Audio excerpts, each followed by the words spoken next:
is Peter Pitzele, and you, Elie, took from me the method of role-playing and made original and stunning use of it during your rabbinate.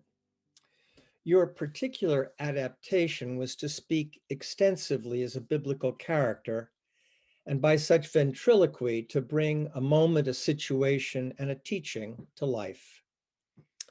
Bibliodrama, as this method was called, was by no means everyone's cup of tea. But used sparingly, it became a source of discovery for you and for others. And it seems fitting then that in this season of tributes, I offer you mine as a role play. I speak to you as Caleb.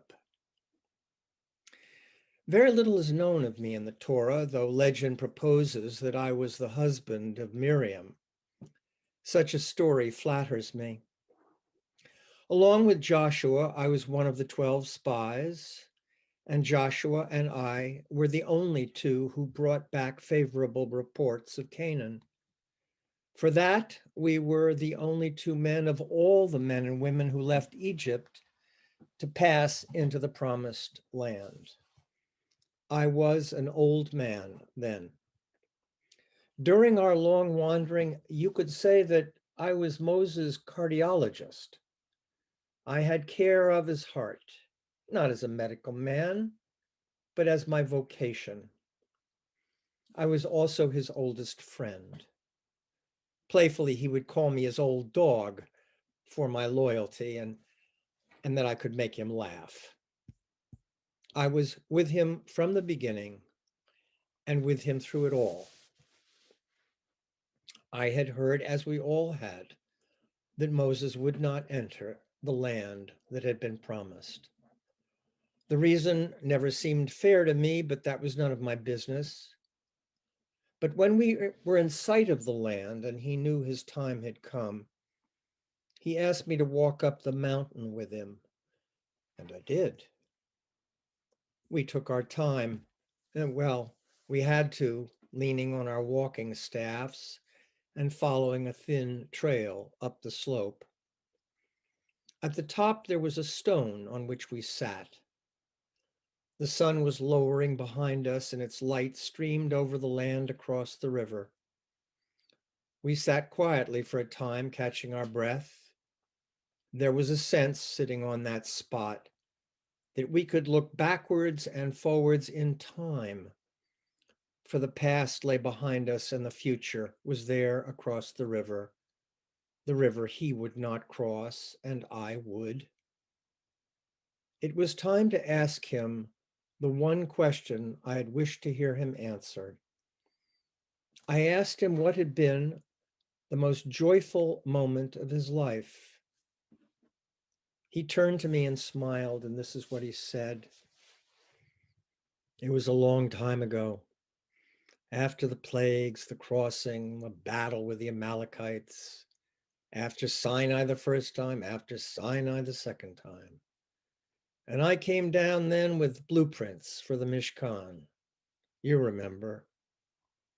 I nodded, remembering the dismay he shared with me. How could such a magnificent thing be created in the wilderness? What had they of materials and means, these slaves who had known only bricks and mortar? You told me, he resumed, that my heart would find the words and that God would provide. And so the next day I spoke to the people about the thing we were to build, and I said, take from among you the gifts of the Lord, every one whose heart so moves him. You remember, Caleb, the absurd list of items needed: goat's hair, dolphin skins, acacia wood, incense. I remembered, for it was the first time Moses had appealed to the hearts of the people. And they listened, he said, and they went away, and you and I sat together that night, and I didn't know what would happen. The sun was just now resting on the rim of the western wilderness behind us, and our shadows were long on the ground. And Moses spoke again, his voice softer now.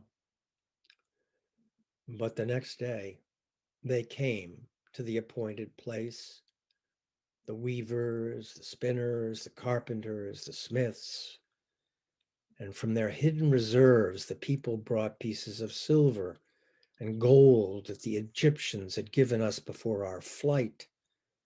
They brought all the odds and ends and the keepsakes.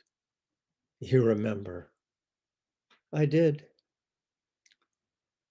And there came that day Pitzele and Oholiab. They came to me and they begged me to intercede, for they told me that morning after morning, the people kept bringing more than was needed for the tasks at hand. And I had to issue a proclamation. I remember the words to this day. Let no man or woman make further effort toward gifts for the sanctuary. For you see, Caleb, their efforts had been more than enough for the tasks to be done. The sun was setting now, and the light streamed upwards over the rim of the world. And Moses turned his back on the east and faced the setting sun, his face shining, his beard gold. More than enough, Caleb. Their open hearts, more than enough. I heard the sob in his chest as his heart opened to the wonder and the joy.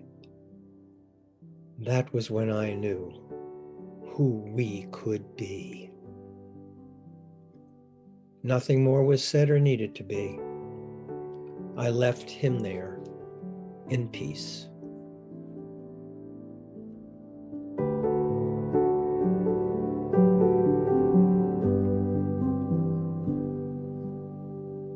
Each week, when there is a tribute blessing presented, it's a surprise to me what it'll be and who it'll be. Peter Pitzele is a man who opens my heart.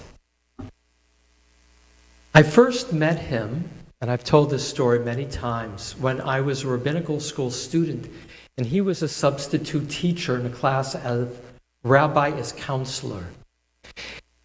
I didn't know him. It was only the second time he had ever come. And he said, looking at these rabbis, I'm very intimidated because although I was born Jewish, I never had a bar mitzvah. And I'm not that Jewishly learned, but I'm a psychodramatist in a psychiatric hospital. He was also a literature professor before that. And he said, I'm going to stretch myself. And here's what I'm offering. I'd like each of you to pair up, one of you as a biblical character and the other as a rabbi offering counseling. And I'm going to stretch myself by role-playing being a rabbi. It's a huge stretch for me. And I'd like somebody to volunteer to be the first biblical character to come for counseling. And one of my classmates raised his hand. He took the seat next to Peter, and he said, I am Sarah. My husband tried to kill our son. He said that God told him to do it. I've had enough. I can't look at my husband. I'm revolted. What's your guidance, Rabbi? I want to leave him. As many times as I had read that piece of Torah, I had never felt it so deeply. And in that moment, this man, who hadn't had the privilege of Jewish study, forever changed how I read Torah. He would go on to become a great teacher of Torah.